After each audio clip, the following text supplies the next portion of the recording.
ولقد خلقنا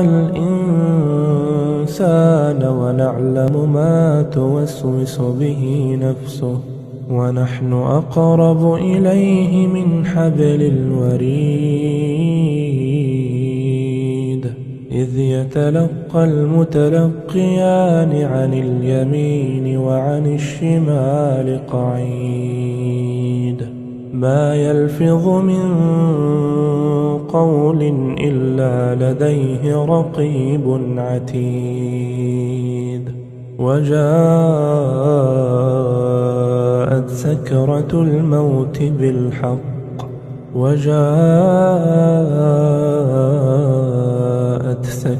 الموت بالحق ذلك ما كنت